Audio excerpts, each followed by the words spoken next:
ইনশাআল্লাহ যতদিন আমি জীবিত আছি ঢাকা ৬ আসনে কোনো বারের লাইসেন্স অন্তত আমরা হতে দেব।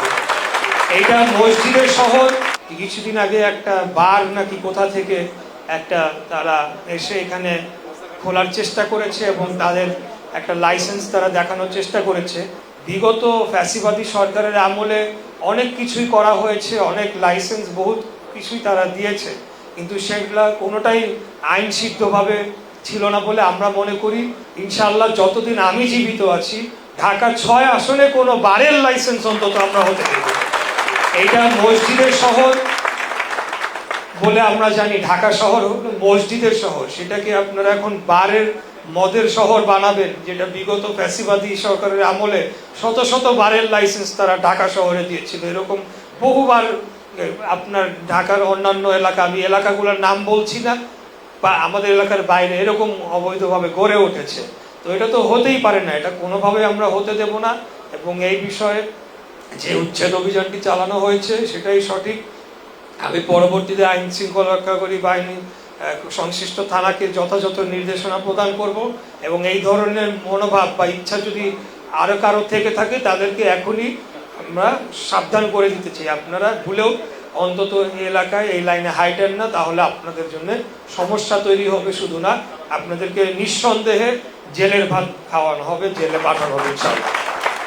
আমরা নির্বাচনের আগে আপনাদের সাথে সর্বশেষ বসেছিলাম এবং আপনাদের বিভিন্ন সমস্যাগুলা তখন আমরা এই বিষয়ে আলাপ আলোচনা করেছি এবং তখনও আমরা যে কথাগুলো বলেছি এখনো সেই কথাটাই বলবো, যে রাস্তার উপরে কোনো ধরনের অবৈধ স্থাপনা সেটিকে আমরা চাই না যে এটা আরো দীর্ঘায়িত হোক।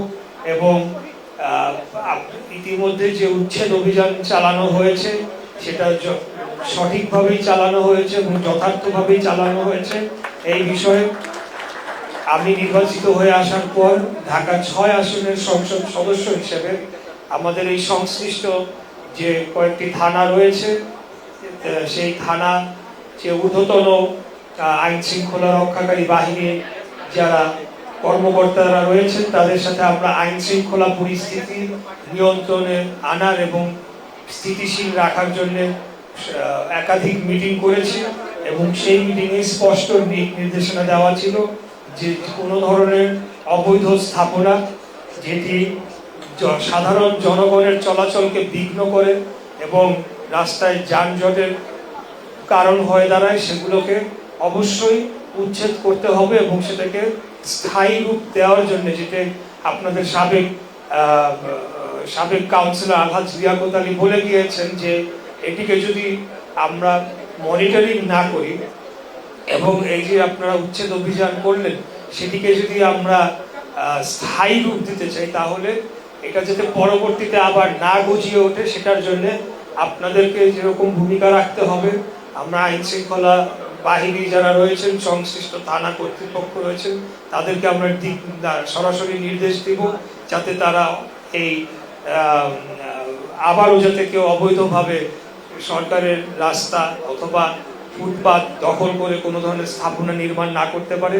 আমরা যে কথাটি বলছিলাম যে আমরা অবশ্যই যারা এই ছোট ছোট দোকান বা ভ্রাম্যমান দোকান, যদি আমরা বলি ভ্রাম্যমান দোকান করেন, তাদের প্রতি আমরা সহানুভূতিশীল। অবশ্যই তারা